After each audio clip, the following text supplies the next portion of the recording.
The Cannabis Heals Me podcast, episode 95.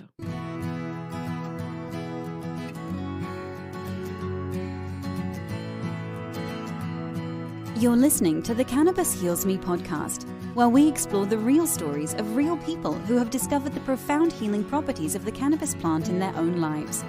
Find more at cannabishealsme.com.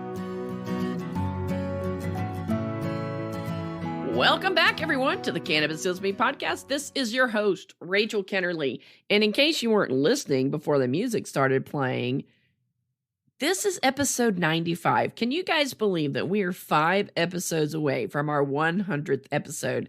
That is a mind-boggling number to me. And when I started the podcast, I wasn't really sure how long we go, how far we'd go, how many episodes we get. So to be able to hit number 100 is pretty amazing. I am very stoked about it. And I'm going to let you in on a little secret. Don't tell anybody. This is just between me and you. I've actually already recorded episode 100. And I really want to air it right now. But it's such a great conversation that I told myself, I've got to wait. I've got to wait till episode 100 because the folks are going to love this episode. And I think they're going to be able to share it with a lot of people and spread some information. It's on a cannabis adjacent topic, so it will be airing on a Thursday. But I think it's going to be some information that maybe you've never heard before, or maybe you know a lot of people who haven't heard it. Episode 100 is tentatively scheduled for February 27th. Providing I don't get sick again, and I'm hoping and praying that I don't, but as long as everything is on track, we will air episode 100 on February 27th, and now I'm going to stop talking about episode 100 and move on to the normal stuff I talked to you guys about. Make sure, if you haven't done so already, go out and subscribe to the podcast so that when episode 100 finally does air, boom, it's going to download automatically to the podcast app of your choice. While you're out there subscribing, give us a rating or review. That triggers the algorithm, and that gets us more likes. That gets us more downloads. That is a free way for you to get the word out to more people about this podcast. We also ask you every week, mostly every week, to tell 3 people about the podcast. Maybe mention a particular episode to them. Say, hey, did you hear this story about this mom that had this kid and cannabis made everything so much better? Did you hear about this lady who had lupus and now the only medication that she's on is cannabis? Share these stories with more people so that we can get the word out that, yes, there are medicinal purposes for cannabis. And then when they come and listen, they're going to listen to our cannabis adjacent issues. And they're going to learn about all sorts of things like civil asset forfeiture, jury nullification, the history of prohibition, the constitutionality of prohibition. They're going to learn all sorts of stuff in addition to learning that cannabis, yes, really, truly is medicine for so many people. So keep spreading the word and sharing the podcast with those you know and love, and even the ones you don't love and you don't like. Our guest today is Krista Mcintire. She is the founder and director of Family Rights Advocacy here in the state of Texas. And what they do over there is they actually help people maintain and protect their rights while they're undergoing a child protective services investigation. And this is a huge area of concern for people who use cannabis for medicinal purposes. They have to closet smoke or they have to not partake in their medicine because they don't want to lose custody of their kids. So I invited her on to talk to us about CPS in general, maybe give you some more information about what your actual rights are when CPS comes knocking on your door, and the best way to handle contact between your family and Child Protective Services. Krista, welcome to the program. Thank you so much for having me. Oh, my pleasure. And I wanted to tell my reader, or I keep saying readers, nobody's reading this podcast. It's totally audio.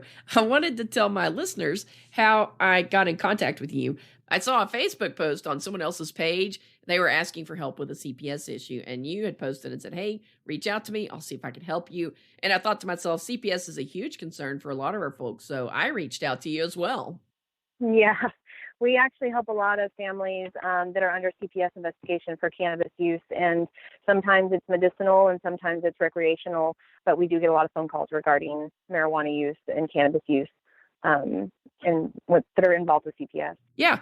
I mean, that's one of the huge issues that parents who are using cannabis or who have children who need cannabis, that's one of the huge concerns that they have. And I've spoken to several people on this program that either are, they want their anonymity so they don't have to worry about repercussions from CPS, or I've actually talked to people that are like, I'm not going on the record because I don't want to lose my kids. So CPS is just a huge area of concern for anybody that's using, or anybody with young children that is using medical cannabis, especially in the state of Texas. So tell me a little bit about the work that your organization does. So Family Rights Advocacy started around 2015, 2016, and we actually started out just as a small Facebook group, and we were a parental rights group, nothing necessarily to do with CPS, and it accidentally became a larger organization. So it went from a parental rights Facebook, page that was tiny, and it grew to a CPS help page. And now we're Family Rights Advocacy, and what we do is we are a 501c4 nonprofit, and we help out families that are currently under CPS investigation. We make sure that the rights of the family are maintained, that the children are not traumatized by the department, and we do everything we can to prove to the department that the family is completely capable of governing themselves, and there's not a need for government intervention. We do help out families that deal with just false allegations, so there's no merit at all to the allegations. But we also help out families with real problems. So we'll help out families who have, pain pill addiction or alcohol addiction. And those families, one could argue that CPS is involved in their life for a good reason, but it's our opinion that the government is never the answer. Yeah. So we step in and we become the solution. We help the family to recover from their, addiction of choice, minus the government. And so far, we've been very successful. So do you guys kind of come in once somebody is already involved with CPS, or do y'all do anything proactively to kind of help people from getting their kids taken away by CPS? So we do a lot of outreach. So we have multiple ways that we communicate with Texas, and obviously our Facebook page is pretty active. So we put a lot of information on our Facebook page. We also put out information regarding DFPS policies. So it's information that's directly from their, website, but it's also information that maybe just people don't necessarily know how to handle CPS, that we just have creatively figured it out. And then we also put on events around the state of Texas called Educating Texas. And what we do is I travel around and I teach small groups, 15 to 30 private groups, and we teach them exactly what to do if CPS knocks on your door or gives you a call. Yeah. And a lot of our families, or I shouldn't say a lot of our families, every single family has a different scenario. Every single family has a different dynamic and a different reason why CPS is coming to the door. So there are some basics for every family, but each family is, different. So the way I help them is a little bit different. But those Educating Texas events are really good just to give people the basics so that they know kind of what to do prior to calling me or an attorney.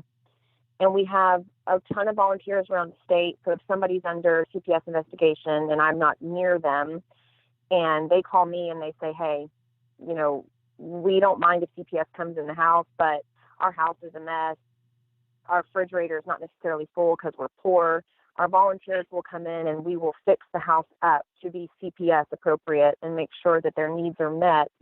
Because if CPS comes in and their needs aren't met, which a lot of times poor people survive on barely anything, but that doesn't mean they're bad parents, we'll come in and we'll make sure that their needs are met. And that way, when CPS comes in, they can handle the allegations and move on. Yeah.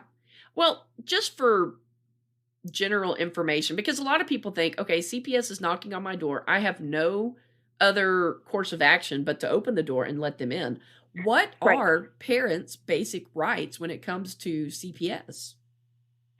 So the Fourth Amendment applies to every single person in the United States, and so especially, obviously, it would apply in Texas. So there's some basic protections that every family has, whether or not you're in the country or the state, and that is the Fourth Amendment. So when CPS calls you or knocks on your door, this applies to every family. All you have to say is, thank you so much for looking out for the best interest of my children. If you will give me your business card, I'm going to call an attorney or an advocate, and I'm going to call you back within 24 to 48 hours. And once they do that, CPS may or may not threaten them. So let's say, presumably, they say, no, we have to come in the house, or we're bringing police. Police have to follow the same rules. So the only thing I tell families to do if that introduction that I just gave doesn't work is let the CPS caseworker lay eyes on the child, bring the children to the door, keep them on the inside of the threshold, let the CPS caseworker see that they're alive and well, tell them again, here are my children, thank you so much for looking out for them. If you'll give me your business card, I'll call you back within 24 to 48 hours. That applies to every single person, no matter what the allegations are. It does not matter. Now, unfortunately, if your kids go to public school and you're under CPS investigation, I would, guesstimate 80% of the time they're going to go straight to the school before they ever tell you you're under investigation. And they will take the child out, put them in a room alone, no counselor, no principal, no teacher, and they will interview the child. So when that happens, sometimes parents don't know that they're under CPS investigation until they get a note in their child's folder. And then the school's actually not allowed to tell the parents that CPS came to the school, right?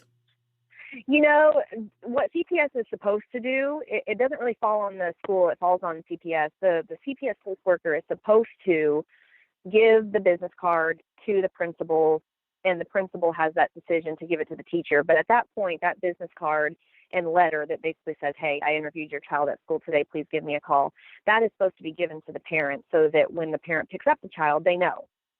But CPS is notorious for not following their own policy. So we get families all the time, they had no idea their child was interviewed at school until they come knocking on the door and they say, we interviewed your child 2 days ago. Well, wait a minute. You did what? And that, it goes against policy, but that's what they do. So the best case scenario is that, this report comes in on a Friday and they knock on your door on a Saturday when your kids are home. Or you're homeschooled, so there is no school to go to. They call you or knock on your door. But, the majority of Texans are in public school, so the likelihood of them going to the school first is pretty high. So something that we're working on, we haven't done it yet, we're trying to figure out how to teach children, not necessarily about CPS, but strictly about their Fourth Amendment rights, and help them to understand that the values of their parents are important because, that's their child, and they need to be able to recognize if the government is asking you a question, you have the right to say, I would like my mom to be here. I would like to not answer your questions right now. A lot of kids don't know, especially kindergartners through fifth grade. Why would they know? So we're trying to combat this in all different ways, but everything is met with, we're doing this in the name of safety. So, you're combating the ideology that's good, I guess, but we all know that our rights are taken away always in the name of safety. Right. It's always the old, well, it's for the children. And what they do is erode our natural rights under the guise of protecting our children. Exactly. Yeah. You said that CPS is notorious for not following their own rules. Correct. And you guys were involved in a case that happened here in Texas over the summer, the Drake Pardo case. Yeah. And that case was an example of CPS not even following their own policy, correct? Oh, yes. That case was full of policy violations, and quite frankly, they broke the law. There was constitutional violation. It was rampant with all sorts of things that went wrong. But, unfortunately, we can't say that it was, strictly the Pardo family that dealt with that. I see it every day. The Pardo family was an extreme case, and there was a hospital involved. So it was kind of like, you got a hospital and CPS. And I'm not dealing with that as much as I am dealing with just caseworkers not following policy.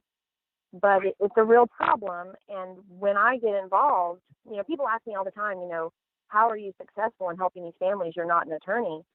And my answer is always, all I do is make sure that their own policies are followed.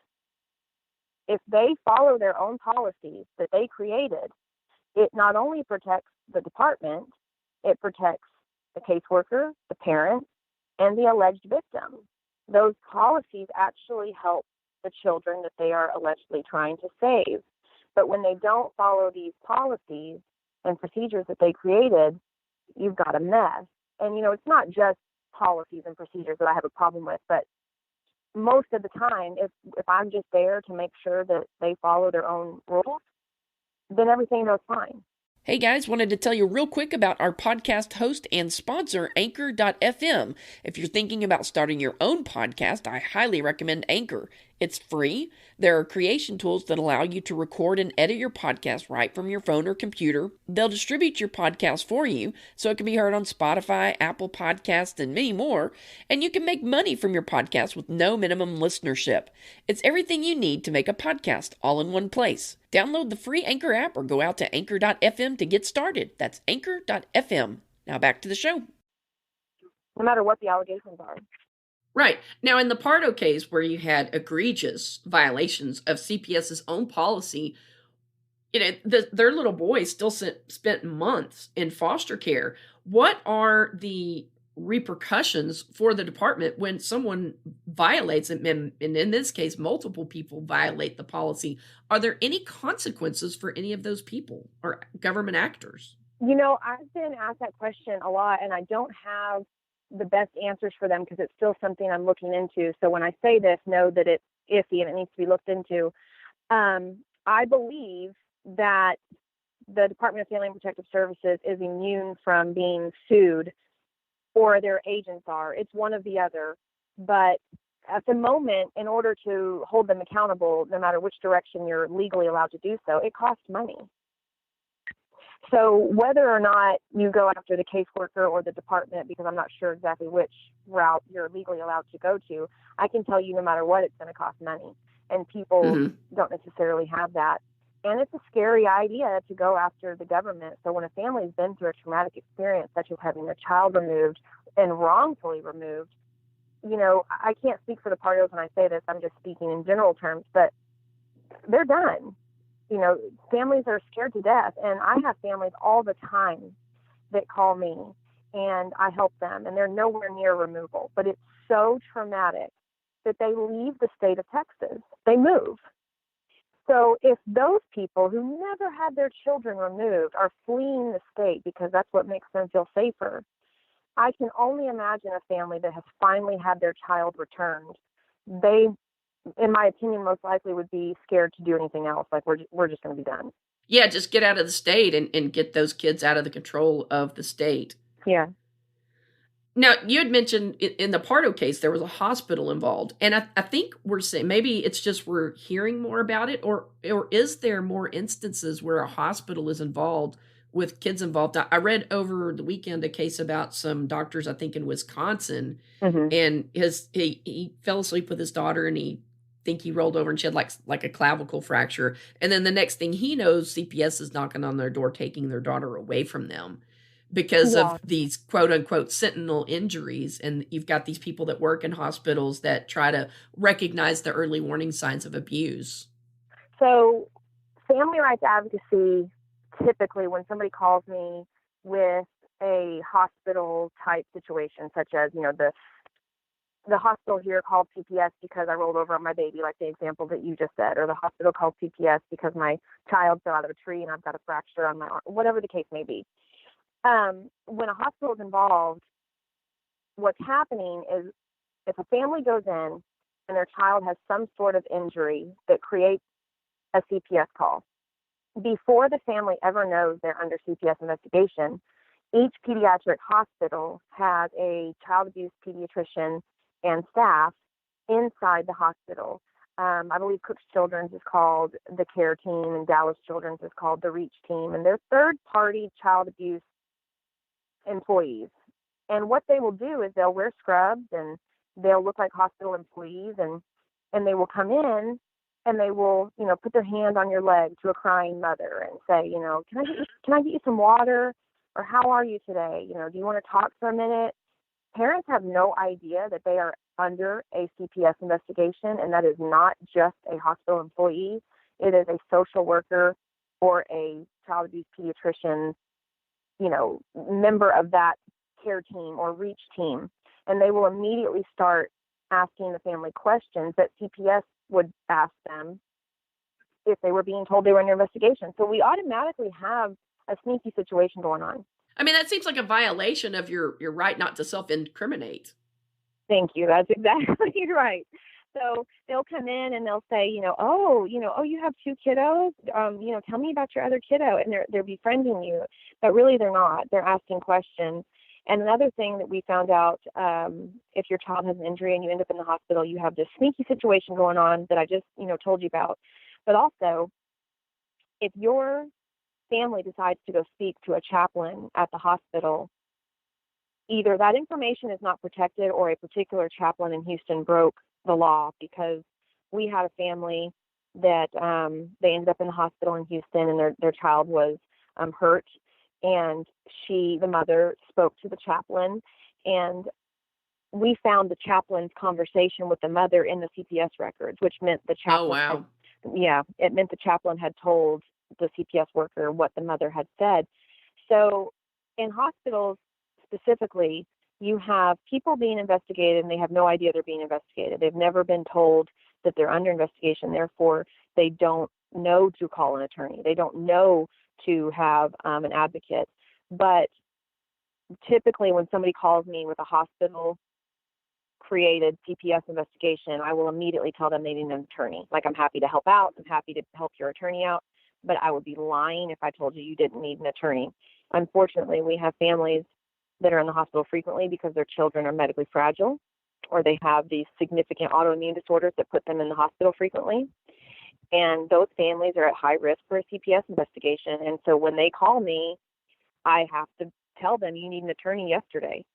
And every single time I talk to them, I will, have like an hour consultation with them, and I'll ask them all the questions that are important, which is like, did anybody come and talk to you yet? Did this happen? Did this happen?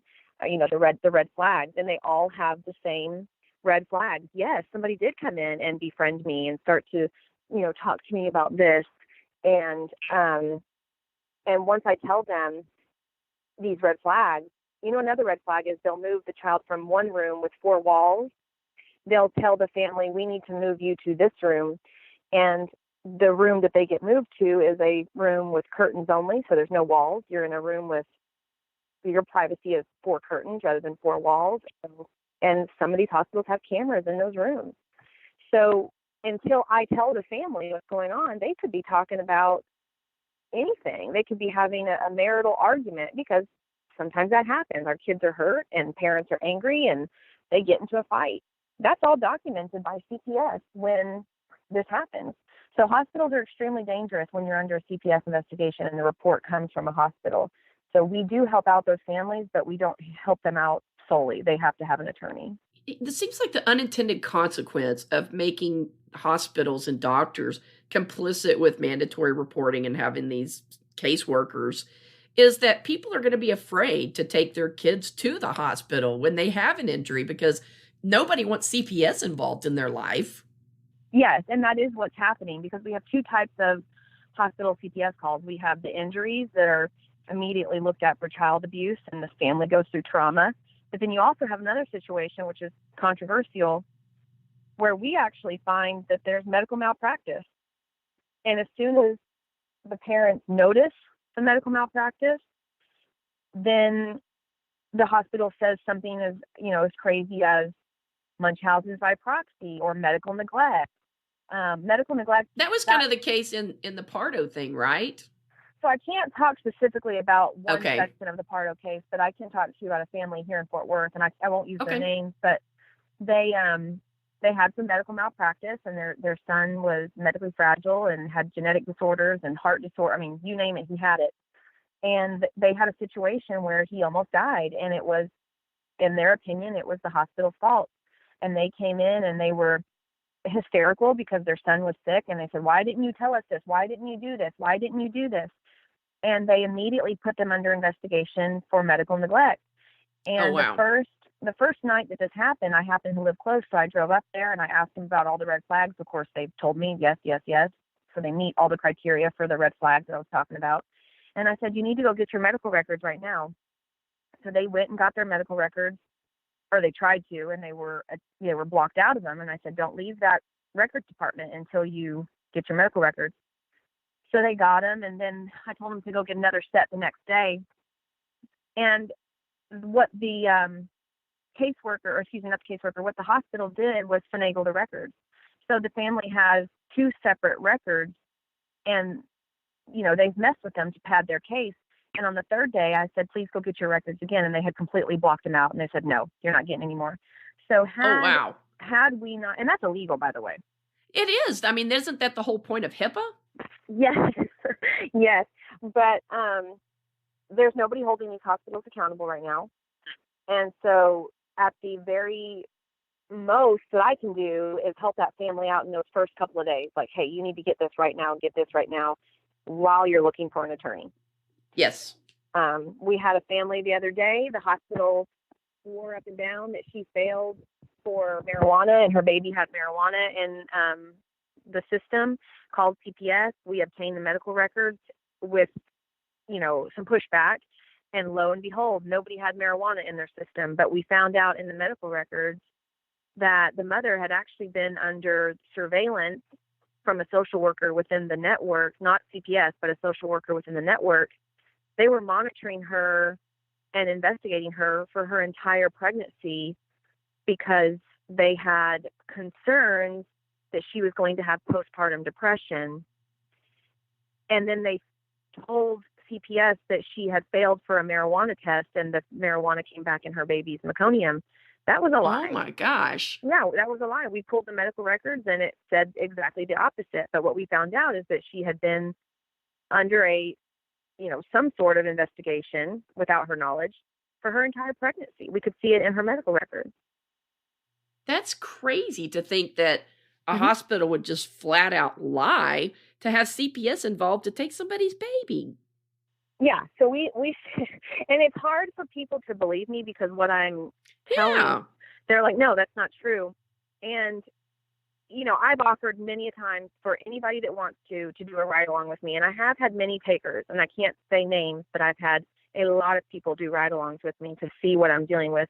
And once they see it, they believe me because they're like, why? What's happening? What is going on?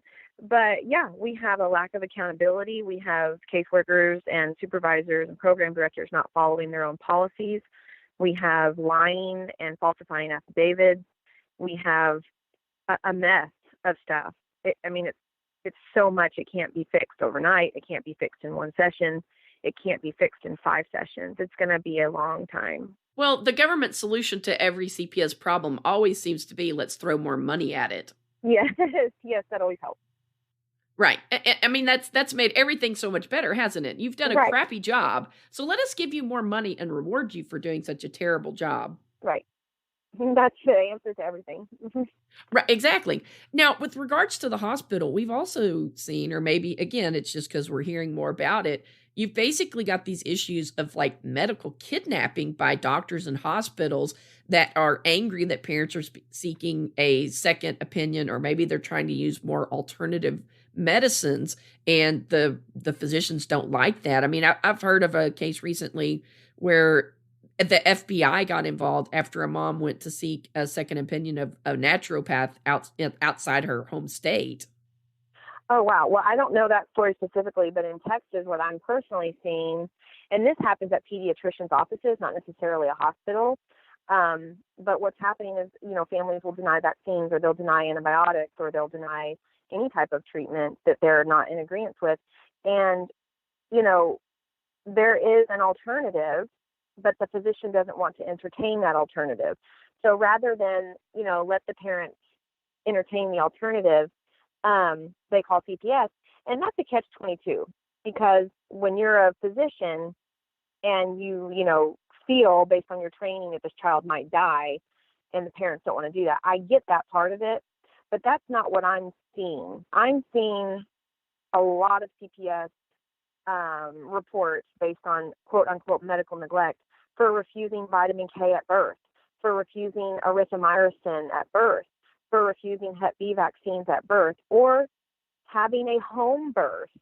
Those, to me, are not CPS worthy, and they don't meet the definition of child abuse neglect in the Texas Family Code.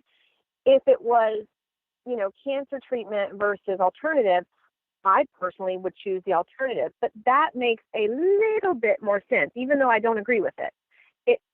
I'm playing devil's advocate here. It makes a little bit more sense, but it's still the parents' right. But we're having families have CPS called on them for nothing even close to cancer treatment. And so it's just over the top. Yeah, just something as simple as saying, no, I don't want a flu vaccine for my child because they aren't that effective.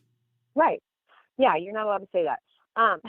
We had a family that went on vacation in Oklahoma, and their child got bit in the face by a dog. And in Oklahoma, they wanted to give the child a tetanus vaccine, and she was in the medical profession herself. So not only did she say no, she said no very, eloquently, and she had all the information to back it up. And when she got home from vacation, she was met with a CPS caseworker. And wow. Yeah, we were able to get it closed, but a lot of people always are like, okay, well, CPS came in and they did their job and then they left the parents alone. And that's not what happened. CPS never should have been called, number one. And when CPS comes in, it doesn't matter the severity of your allegations. Your family is going to be traumatized by the state.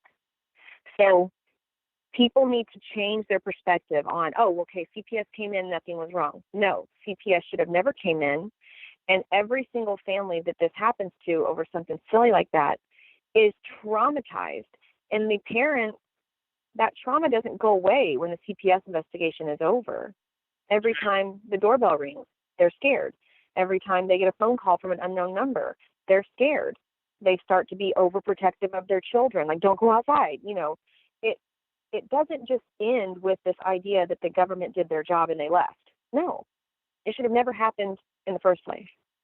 Yeah, and nobody seems, especially if you've never had CPS involved in your life, nobody takes that into consideration, the trauma of having CPS involved in your life or being investigated for something that you think is minor or shouldn't have even been something that CPS should be involved with. Exactly. And a lot of people don't understand the investigation process.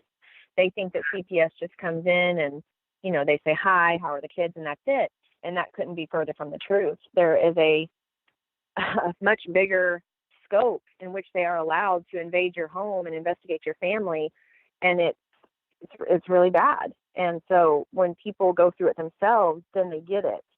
But until they go through it themselves, they don't understand. So we're trying to teach people ahead of time that I know you're under investigation for homeschooling, which seems like nothing, but please don't let them in until you talk to an attorney or FRA. Make sure you're okay. Yeah, and like you said, most people don't even know that that's their right. They think when CPS comes knocking, they have to open the door and let them in. Yeah, and it's not good. We've had a family one time that called us after court was involved, and I asked them how, the investigation went. And they said, we just told them they're not coming in unless they have some kind of evidence. Well, a lot of people mix criminal with civil, and there's a much higher standard of evidence when you're being criminally charged with something. But there's literally no standard of evidence when you're being accused of child abuse and neglect from the Department of Family and Protective Services. So if you simply say in a very hateful manner, no, you don't have any evidence, go away, they are most likely going to staff it up the chain, and they have the ability to get a court order to aid an investigation, which means you are forced to let them in. You are forced to let them interview your children if your attorney doesn't win in court. So it's not okay to just say, no, don't, you can't come in. It's a very specific way you have to do it to not cause them to have a stroke. You just, thank you so much for looking out for the best interest of my children. If you'll give me your business card, I'll call you back within 24 to 48 hours. And that is the best way to do it. Because if you get aggressive with them at that moment, there is a time and a place to be aggressive with them. But at that first interaction, that's not the time. You don't want to unnecessarily escalate it. Yeah, and we do have families to do that, when they've kind of gone the wrong route. And we can still fix it, but it's more, it's more challenging. It's difficult, and it's risky because when they call me in the middle of an investigation and they've already done so much, I have to ability to look at it and think, okay, you've got some sort of court order coming, like I can see it, and it's my job to make sure that stops. And that can be hard to take care of. But like I said, so far so good. Yeah, because anytime you get bureaucrats involved and you tell them no, it usually doesn't go that well. Right. Yeah. You have to.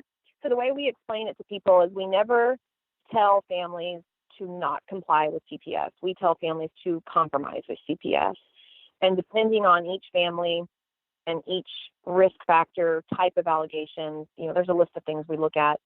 We can tell the family, okay, you're going to be able to compromise on this, not so much on this. But on the stuff that you can't compromise, we'll be there to make sure policies are followed, your family's taken care of, and we'll make sure that it's set up for success.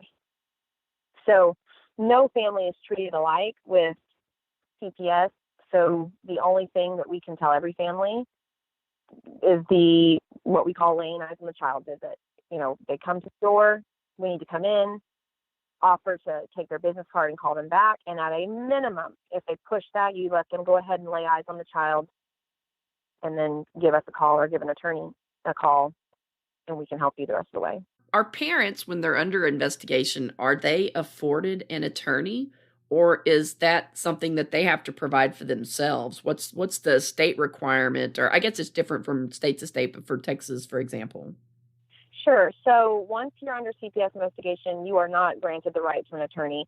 Once there's court involvement or, God forbid, your children are removed, at that time, you may be appointed a court-appointed attorney, or you may be told that you make too much money and you're going to have to get your own. Each county that I've worked with, when people have called me after removal, their stories are so different. Some people will call me and say, hey, the judge said I made too much money, so I have to get my own attorney, but I can't afford my own attorney. I'm going to have to decide to pay my bills, or, and then some people are given an attorney immediately, but you are not granted the right to a court-appointed attorney just because you're under CPS investigation. Court involvement and the removal of your children can grant you the right to an attorney at that time. But you may need to get an attorney ahead of time so that it doesn't get to that point. Right. So that's what we do. I mean, our goal is to have the family not ever have to hire an attorney because they're expensive. Most of our families are middle class to poor, and some of them are even below poverty level. So when we come in, we don't charge, and we have creatively figured out a way to help families without crossing that line of practicing law without a license. And, we do a really good job. And the only removal that we've had was the Pardo family. And they had attorneys. We were definitely a part of the team, but they did have attorneys. They had attorneys on day 3 of their CPS investigation. So even though Family Rights Advocacy was involved, they had attorneys on day 3. So I always like to use as an example, it's always great if you have Family Rights Advocacy. It's always great if you have an attorney on day 1 of the investigation. But this agency is so out of control. Nobody, not me, not our organization, there's not an attorney out there that can say, I'm an attorney, I'm with FRA, whatever the case may be, and we're gonna prevent removal. I mean, we're really good at it, but the ability for them to do whatever they want is there. So it's very scary for families. How many families do you think that you guys have worked with over the years? I've personally helped over 400. We have 3 advocates, we have 4 advocates right now, and each one of them have 1 at a time. We do have 1 advocate that has 2 at a time, so I'm overseeing that. So we are growing. I would like for those advocates to have 5 to 6 a month. Right now they have 1 to 2 a month, and I'm still doing anywhere between 10 to 20 a month.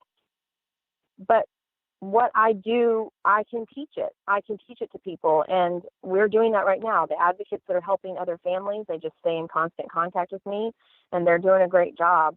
So I'm hoping that number that's currently, let's say, between all of us, 450, that number can grow so much larger when it's not just me doing it. So that's the idea of training these other advocates so they can go out and help. Do y'all just cover the state of Texas, or are y'all nationwide? We just cover the state of Texas. I personally have helped out a couple in Colorado and a couple in Oklahoma. I typically, and actually one in Wisconsin, I typically turn those families down because there's just no way I can successfully help them being in Texas. The families that I have helped out in Colorado, Wisconsin, and in Oklahoma, coincidentally, was every last one of them was over marijuana use. Right. And so with those ones, I was able to help them because their risk factors were low, which that means they don't have CPS history, they don't have a criminal record, or they have a minimal CPS history or a minimal criminal record. Those are risk factors. So if I have somebody that 20 years ago they had some sort of aggravated assault, but they're not that way anymore, it's been 20 years, unfortunately CPS looks at that as current evidence against the family. So if I have a family in Colorado that's like, oh, I got a petty theft criminal record from when I was 19, that's not a problem. But if they had any type of aggravated assault or family violence, it doesn't matter if it was 20 years ago or yesterday, they use it as current evidence for the case. Wow. So if anybody outside the state of Texas calls me and asks for help, I have to look at those risk factors. And a lot of times, because their risk factors are high, if they were in Texas, I could help them. But in other states, it's just complicated without me being there present for those meetings rather than being just on speakerphone. And I guess the standards are a little different from state to state, or are most state CPSs, do they kind of have the same ballpark? Well, so there's a lot of similarities, but every state has different laws regarding vaccines, medical choices, homeschooling, marijuana use, medical cannabis. So because each state has different laws on that, then CPS in certain areas will be different. So in Texas, when we have a family that either has medical cannabis or recreational marijuana, they treat it like heroin. I mean, they freak out.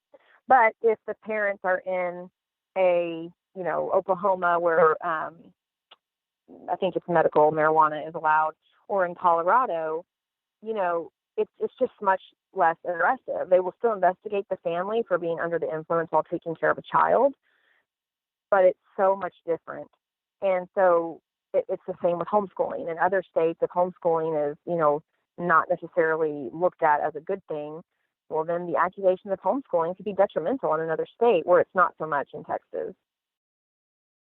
Yeah, I've actually spoken to people involved with CASA, and they know the podcast that I do. And she said one of the things that bothers me is when we have cases that come in where kids have been removed over just marijuana. She said that just seems absurd to her. And I was wondering, how many cases do you guys deal with when where it's just, marijuana use or possession? All the time. I couldn't give you an exact number, but it's a lot. I mean, every month it is by far the majority of my families. Wow. So, and it used to not be. It's weird because I have this flux of types of allegations, and so it used to be allegations of denying the erythromycin at birth, and then we went through a flux of allegations of physical neglect, which is like the kids don't have enough food in the house or whatever, and it was like an attack on poor people. And, then we have this flux of allegations of marijuana use. So it definitely comes in spurts, but currently I have a lot of families who are under investigation for whether it be self-medicating with cannabis or, I'm just going to say it like it is, it's recreational marijuana use. And they're fine. They're normal, happy, healthy family. And there's nothing wrong. There's no other allegations of abuse and neglect whatsoever. Yeah. And because people that smoke marijuana recreationally or use medicinal cannabis, because they know that it's not a big deal, when a CPS caseworker comes in and they don't know to call me right away, they are too honest about it. They're like, I don't have anything to hide. This is not a big deal. Look at my beautiful home. Look at my beautiful children. I've got food in the pantry. I have a great job. And that's what normal humans would think. Like, my children are fine. But the minute they start talking, they don't have me. They don't have one of our advocates. They don't have an attorney. What will happen is the department will try to twist and turn the investigation to fit a narrative. So the narrative usually is the family has a mental illness, and their coping mechanism is smoking marijuana, or they're given medical neglect allegations because they are using CBD oil that's above the 3% for their child who has anxiety. So you're getting this false narrative when parents have no idea how to take care of themselves during a CPS investigation. They will twist and turn the story to make you just look like this horrible person, and that's not the case. So, the idea is for families to call us immediately so that we can help them. There's no faking a, UA test, and there's no faking a hair follicle test. But their own policy says that it is not the admission of drug use, and this is specifically about marijuana. This is not the admission of drug use, a positive drug test, or the, possession, or the admission of previous use that constitutes child abuse. It's the effect on the child. So the way I help families is, if they ask for a drug test and they fail it, and they ask for a hair follicle test and they fail it, my way to try to help this family is to say, how does this affect the child? Your policy says this. You have this policy for a reason. How does this affect the child? And they never have an answer. And we do help out families that are struggling with real addictions to other substances. And those families do need help, and we help them in a very special way. But these families that are using recreational marijuana or self-medicating with cannabis or CBD oil, not in my experience, not one time has a family come to me that they were, quote unquote, this drug addict that the department is trying to paint them. It's just not the case. And I can say that with all honesty because we help out real drug addicts. We help out families that are struggling. We help them get through their CPS investigation. We help them address their addiction, and we, prevent removal. And this is, this is not the opinion of everybody, but methamphetamines and heroin is not equal to cannabis. It's just not. And that's, it's an unpopular opinion amongst a lot of people. So, yeah, I agree with you completely on that. It's apples and oranges, even though they might be scheduled the same way as far as the feds are concerned. It's far different. The consequences or effects on the body are far different than that of cannabis. Right. Is it because it is federally illegal and it's considered a Schedule I drug that CPS kind of lumps it all together? Or is it just ignorance about the plant in general? I think it's both. I think the first thing is that it's, a crime in Texas.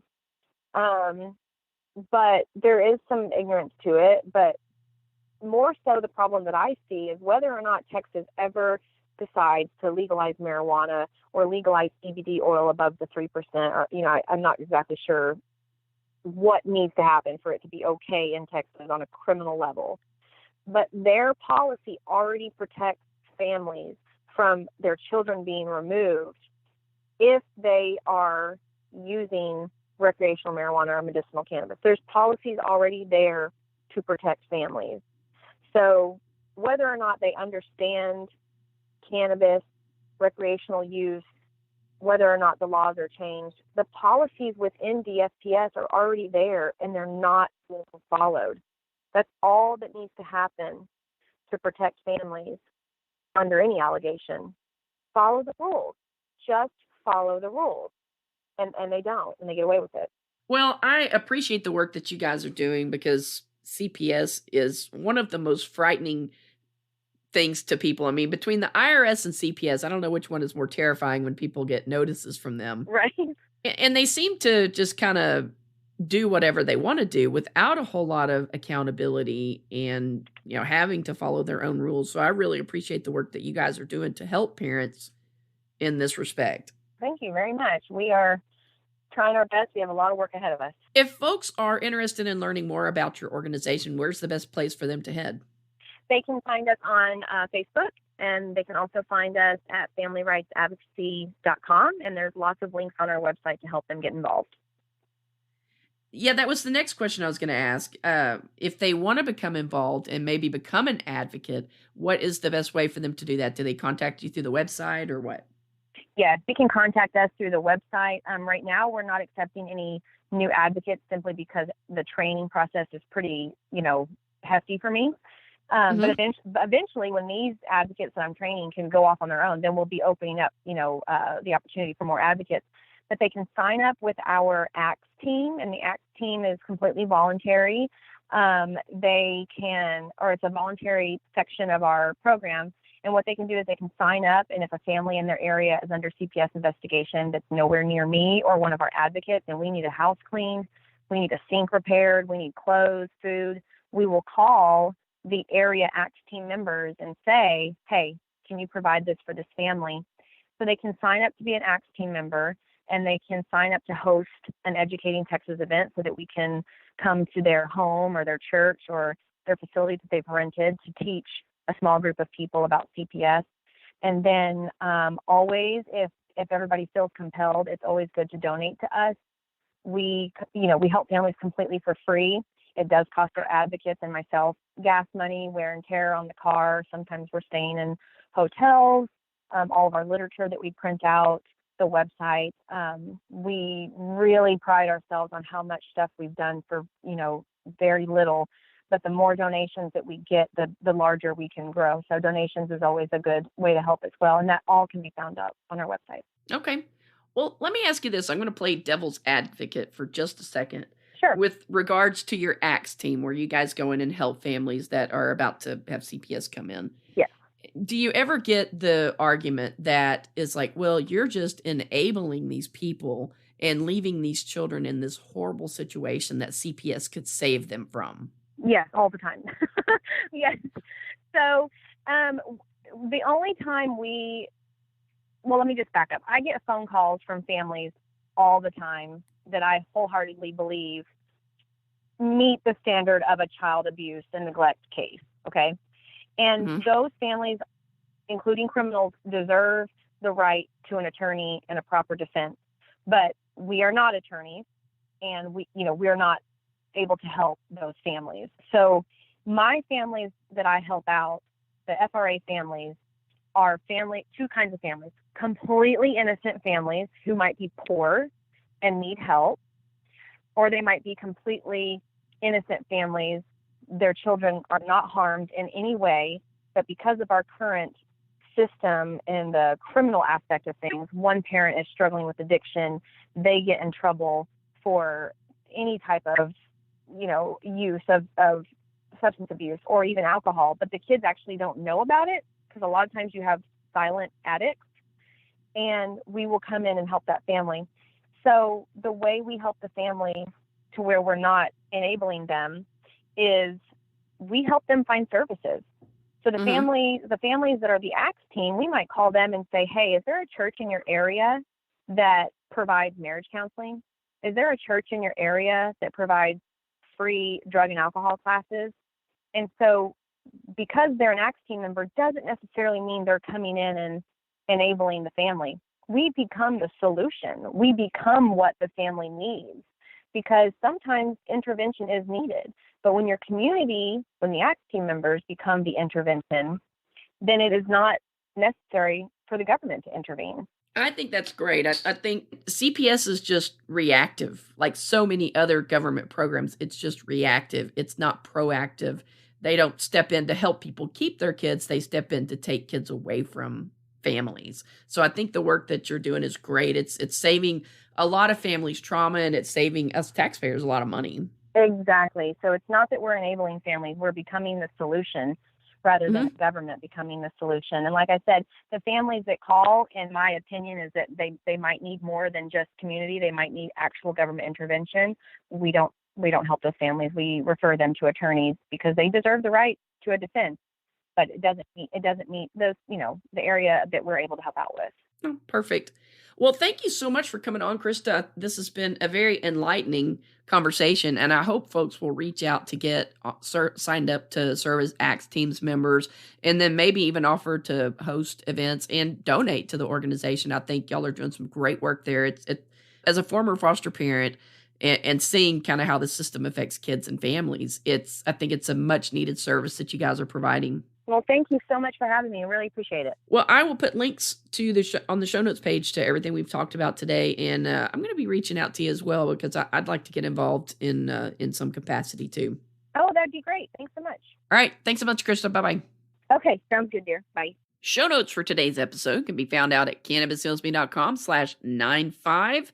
We will be back on Monday with another healing story. Till then, you guys have a great weekend. Thanks so much for listening. Hit the subscribe button and you'll never miss an episode of the Cannabis Heals Me podcast. If you enjoyed today's show, please consider leaving us a 5-star rating on Apple Podcasts, Google Play, or whatever podcast app you're using.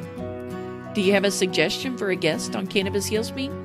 Send an email to podcast@cannabishealsme.com. We'd love to hear from you. Please do not take any information from Cannabis Heals Me or its guests as medical advice.